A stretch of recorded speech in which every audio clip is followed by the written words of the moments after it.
संपूर्ण विश्वाला प्रज्ञाशील करुणाचा वारसा देणारे, जगाला शांतीचा संदेश देणारे पंचशील अष्टांग मार्गदाते महाकारुणी सर्वोत्तम भूमिपुत्र बोधिसत्व तथागत गौतम बुद्ध धम्माचा विचार अनुसरून प्रचार व प्रसार तत्वज्ञान रुजविण्यासाठी आपली मुले महेंद्र व संघमित्र यांना श्रीलंकेत पाठवून बुद्धाचा वारसा जगभर प्रस्थापित करणारे 84,000 बौद्ध स्तूप उभारणारे चक्रवर्ती सम्राट अशोक 2500 वर्षापूर्वी मूळ भारतातील उगमस्थान जन्मस्थान असणाऱ्या बुद्धाचा धम्म, त्यांचे विचार व लाखो अनुयायास बौद्ध धम्माची दीक्षा देणारे विश्वरत्न डॉक्टर बाबासाहेब आंबेडकर यांच्या प्रतिमांना विचारांना वंदन करून मी धीरज कुमार जानराव सर बुद्ध पौर्णिमेनिमित्त विचार व्यक्त करीत आहे. तथागत गौतम बुद्धांचा जन्म इसवी सन पूर्व 563 मध्ये शाक्य राजा शुद्धोधन व माता महामाया यांच्या पोटी लुंबिनी वनात शाल वृक्षाखाली झाला. भीम अनुयायी कवी वामनदादा कर्डक यांनी म्हटल्याप्रमाणे त्रिसरणम उद्धारती पंचशिले मज तारती गाऊ महिमा तुझा गौतमा हीच तुला पंचारती गौतमा हीच तुला पंचारती. गौतम बुद्धाचे नाव सिद्धार्थ होते. गौतम बुद्धाच्या जन्मानंतर 7 दिवसात आईचा मृत्यू झाला. त्यांच्या मावशीने म्हणजेच राणी महाप्रजापती यांनी आपल्या पुत्रवत गौतमाचा सांभाळ केला. शुद्धोधन राजा राज्य करत असताना त्यांचे राज्य छोटे होते. त्यांच्या शेजारील मगध व कोसल ही बलाढ्य राज्य होती. रोहिणी नदीच्या पलीकडे कोलीय लोकांचे राज्य होते. त्या राजांनी आपल्या मुलीचे लग्न शुद्धोधन राजाशी लावून दिले. शुद्धोधन राजा शूर, पराक्रमी, दयाळू व न्यायी होता. राज्यातील सर्व लोकांना विश्वासास पात्र होता. बालपणापासून वडिलांनी सिद्धार्थाला बाहेरील कोणत्याच गोष्टीची माहिती होऊ नये म्हणून राजवैभवात ठेवले. परंतु सिद्धार्थ गौतम बुद्ध जेव्हा आपल्या वडिलांची आज्ञा घेऊन राजगृहाबाहेर पडले तेव्हा आजारी माणूस, वयोवृद्ध व्यक्ती, श्रीमंत असूनही मृत पडलेला व्यक्ती पाहावयास मिळाला. ही दुःखे माणसाच्या जीवनात प्रत्येक टप्प्यात येतात. म्हणून यातून दुःख निवारण्यासाठी मार्ग शोधण्यासाठी सिद्धार्थ गौतमाने वडील, राजमहाल, वैभव, पत्नी यशोधरा, पुत्र राहुल यांना सोडून गृहस्थी जीवनाचा त्याग करून तपश्चर्या ध्यानधारणा करण्यासाठी, नवीन धम्माच्या शोधासाठी, मानवाच्या कल्याणासाठी जंगलात निघून गेले. सिद्धार्थाचे वडील शुद्धोधन यांच्याकडे राजपद असल्यामुळे भरपूर शेती होती.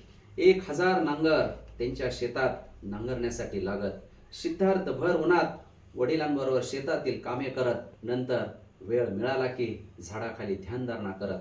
हिमालय पर्वतावरील महान तपस्वी आसित ऋषीने गौतम बुद्धाच्या जन्माच्या 5व्याच दिवशी सांगितल्याप्रमाणे महापुरुषांच्या पुढे 2च मार्ग असतात, तिसरा नाही. जो मनुष्य जीवनात राहिला तर चक्रवर्ती सम्राट होईल, पण जर ग्रहत्याग करून त्याने संन्यास घेतला तर तो सम्यक संबुद्ध होईल. आसित मुनीला खात्री होती हे बालक गृहस्थी जीवनात राहणार नाही. निश्चितपणे हे बालक बुद्ध होणार असून ते परमोच्च असे सम्यक संबोधी प्राप्त करून घेईल. तदनंतरच्या पृथ्वी तलावावर जो कोणी करू शकले नाही ते धम्मचक्र प्रवर्तन हे बालक करेल. जगाच्या सुख समृद्धीसाठी, कल्याणासाठी तो आपल्या महान तत्वाचा उपदेश करेल. हे असित ऋषीचे खरे ठरले. दंडपाणी नावाचा एक शाक्य होता. त्याला यशोधरा नावाची मुलगी, तिचा राजविवाह गौतमाशी झाला. त्यांना काही वर्षानंतर मुलगा झाला. त्यांचे नाव राहुल ठेवले. सांसारिक जीवनामध्ये मन रमावे म्हणून शुद्धोधन राजाने त्यांना नाना प्रकारे प्रयोग केले. तरीही गौतमाची ओढ जगाच्या सम्यक मार्गाच्या, अष्टांग मार्गाच्या व मानवाच्या दुःखातून मार्ग काढण्यासाठीच होता. भिक्षा मागून नाही मिळाली तरी अन्नाशिवाय तपश्चर्या केली. प्रत्येक मानवाला दुःख आहे.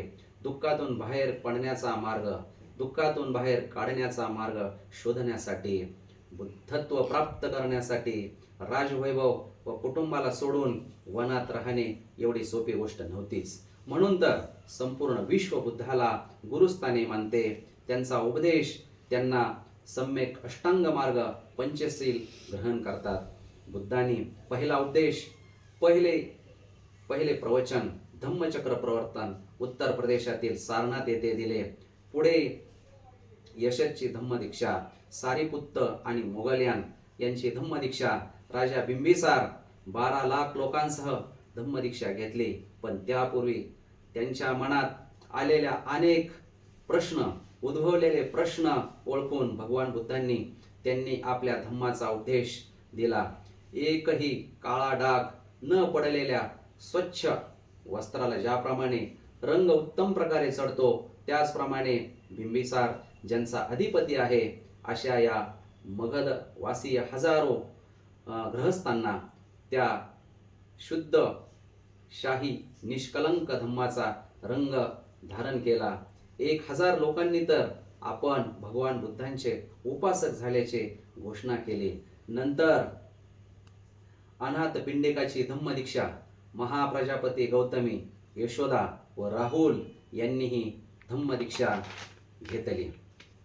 नंतरच्या काळात कलिंग युद्धानंतर सर्वात मोठा शक्तिशाली राजा सम्राट अशोकाने इसवी सन पूर्व 263 मध्ये बौद्ध धम्म स्वीकारला.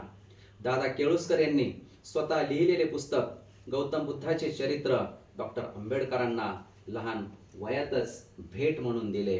पुस्तक वाचून बुद्धाविषयी माहिती जाणून खूपच मोठा प्रभाव डॉक्टर बाबासाहेबांवर पडला. मनात बुद्धांविषयी विचार रुजले. बौद्ध धम्माचे पुस्तक अश्वघोष रचित बुद्धचरिताचाही मोठा प्रभाव डॉक्टर बाबासाहेबांवर जाणवतो. 35 वर्ष सर्व धर्मांचा सखोल अभ्यास करून केल्यानंतर बुद्धांच्या धम्माविषयी पर्याय नाही, बुद्धाशिवाय धम्माशिवाय पर्याय नाही हे ओळखून 14 ऑक्टोबर 1956 रोजी विश्वरत्न महामानव डॉक्टर बाबासाहेब आंबेडकर यांनी लाखो अनुयायांसह नागपूर येथे बौद्ध धम्माची दीक्षा घेतली. तथागत भगवान बुद्धांच्या ज्ञान प्राप्तीनंतर महापरिनिर्वाण दिन अशा बुद्धाचा जन्म, ज्ञानप्राप्ती, महापरिनिर्वाण अशा 3ही ऐतिहासिक घटना वैशाख पौर्णिमेलाच घडल्यामुळे निसर्गतः या दुर्मिळ घटना आहेत. सर्वांना वैशाख पौर्णिमेच्या म्हणजेच बुद्ध पौर्णिमेच्या मंगलमय शुभेच्छा. पौर्णिमेच्या चांदण्यात पांढऱ्या शुभ्र निळ्या नभात नाहू, पौर्णिमेच्या चांदण्यात पांढऱ्या शुभ्र निळ्या नभात नाहू, प्रज्ञाशील करुणेचे गाणी गाऊ, प्रज्ञाशील करुणेचे गाऊ, नमो बुद्धाय.